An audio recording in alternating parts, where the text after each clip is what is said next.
अस्सलाम वालेकुम दोस्तों, अक्सर औक़ात हम बर्ड्स को लेकर आते हैं, उनका शेड बनाते हैं, उनकी कॉलोनी बनाते हैं और बहुत शौक से हम उसे अपने घर में रखते हैं और सोचते हैं कि हमारे पास बहुत ही अच्छी ब्रीडिंग आएगी और अब हम अपने बर्ड से खूब मुनाफा कमाएंगे। लेकिन कुछ ऐसी गलतियां होती है जिनकी वजह से हमारे सारे के सारे बर्ड्स मर जाते हैं। आज की इस वीडियो में आपको मैं ऐसी कुछ चीज़ें बताऊँगा जिसकी वजह से आप अपने बर्ड्स को मुकम्मल तौर पर महफूज रख सकते हैं और इसके साथ साथ कुछ अहम चीज़ों के बारे में बात करेंगे जिससे आपके बर्ड्स को काफ़ी ज़्यादा फ़ायदा होगा। बाज़ औक़ात क्या होता है कि हमने बर्ड्स को शौक से रखा होता है, उनकी कॉलोनी बनाई होती है, लेकिन अक्सर कोई ना कोई हादसा पेश आता है, सारी की सारी कॉलोनी जल जाती है, यानी कि उसमें आग लग जाती है, सारे के सारे बर्ड्स स्मोक की वजह से मार जाते हैं। तो सबसे पहली गलती हम बाज़ औक़ात यहीं पे करते हैं कॉलोनी के बनाते वक्त। दोस्तों, जब भी हम कॉलोनी बनाते हैं हम बाज़ औक़ात लकड़ी का इंतखाब करते हैं और बाज़ औक़ात हम लोहे की तार का इंतखाब करते हैं, यानी कि लोहे का केज बनाते हैं। कॉलोनी में ज़्यादातर भाइयों ने खुले बर्ड्स रखे होते हैं। जब वो सर्दियों में उनकी वायरिंग वगैरह करते हैं लाइटिंग के लिए, तो आपको मालूम है कि जितने भी लव बर्ड, रिंगनेक और बजिस्ट होते हैं ये सॉफ्ट चीज़ को खाते हैं, लेकिन जब वो उस तार के अंदर चूंच वगैरह मारते हैं तो करंट के बायस तमाम कॉलोनी में करंट आ जाता है, जिसकी वजह से आपकी जो कॉलोनी है बर्बाद हो जाती है। दूसरे नंबर पर जब हम अपने बर्ड्स की कॉलोनी की वायरिंग करते हैं तो शॉर्ट सर्किट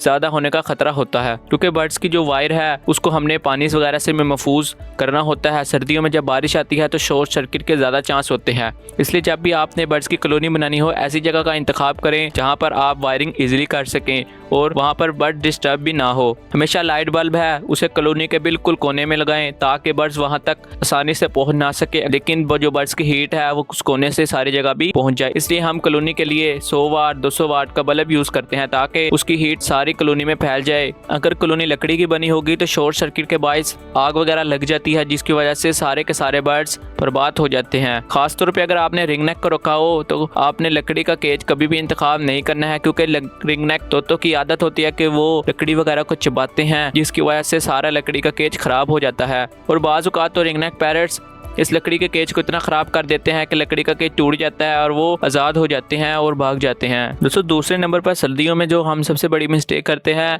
कि हम जब भी प्लास्टिक शीट को अपने केज के ऊपर डालते हैं तो जो प्लास्टिक शीट है वो बर्ड्स खाते रहते हैं। चूँकि प्लास्टिक वगैरह हमारे बर्ड्स के हाजमे के लिए सही नहीं होती है, तो बार बार प्लास्टिक वगैरह को खाने की वजह से वो एक्सपायर हो जाते हैं। दोस्तों, इसलिए जब भी आपने केज को प्लास्टिक शीट से कवर करना है हमेशा इस तरीके से करना है कि बर्ड्स उसको खाए ना। अगर बर्ड्स उसको खा रहे हैं तो सबसे पहले आप उसके ऊपर एक कपड़ा डालें, उसके बाद आप इस प्लास्टिक की शीट को लगा सकते हैं केज पर। दोस्तों, इससे आपके जो बर्ड्स हैं वो प्लास्टिक की शीट तक नहीं पहुंच सकेंगे और वो इस हादसे का भी शिकार नहीं हो पाएंगे। दोस्तों, तीसरे नंबर पर हम जो गलती करते हैं कि बाज़ औक़ात हमने शौक के लिए बर्ड्स को रखा होता है और वहाँ पर अपने बर्ड्स के केज में मुख्तलिफ किस्म के टॉयज़, बंटे, मार्बल्स वगैरह रखे होते हैं। दोस्तों, बाज़ मार्बल्स, बाज़ टॉयज़ जो इतने सॉफ्ट होते हैं तो आसानी से टूट जाते हैं, यहाँ तक कि बर्ड्स अगर चोंच वगैरह मारता है तो उससे भी वो टूट जाते हैं। अगर नहीं टूटते तो बार बार चोंच मारने की वजह से उसमें सुराख आ जाता है और आहिस्ता आहिस्ता वो टूटने लग जाते हैं। दोस्तों, अगर बर्ड्स उसको खाएगा, उसके ऊपर चोंच वगैरह मारेगा तो जो प्लास्टिक के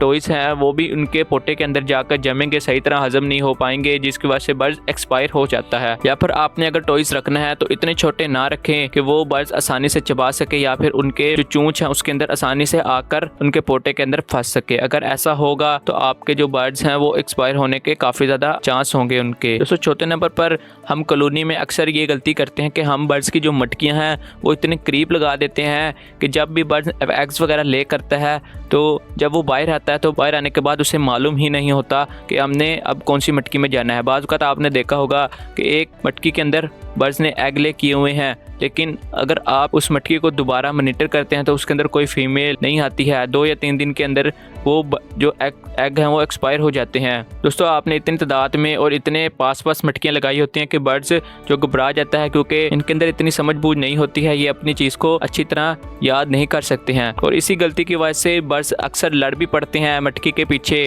क्योंकि अगर एक बर्ड मटकी को भूल जाता है तो दूसरे की मटकी में जाता है, जिसकी वजह से वो दोनों के बीच में लड़ाई हो जाती है और आपका काफ़ी ज़्यादा नुकसान हो जाता है। इसलिए आपने ये गलती नहीं करनी है। जब भी मटकियाँ लगानी है तो हमेशा उसमें फासला ज़रूर रखें। दोस्तों, ये थे कुछ रीजंस जिनकी वजह से बर्ड्स एक्सपायर हो जाते हैं सर्दियों में ख़ास तौर पर। दोस्तों, अगर आपको वीडियो पसंद आई है तो चैनल को सब्सक्राइब ज़रूर कर दें। कमेंट में ज़रूर बताएं कि आपको वीडियो कैसे लगी है। अगर आप फेसबुक पर देख रहे हैं तो हमें फॉलो भी ज़रूर कर लें। दोस्तों, मिलते हैं एक नेक्स्ट वीडियो में, तब तक के लिए अल्लाह हाफिज़।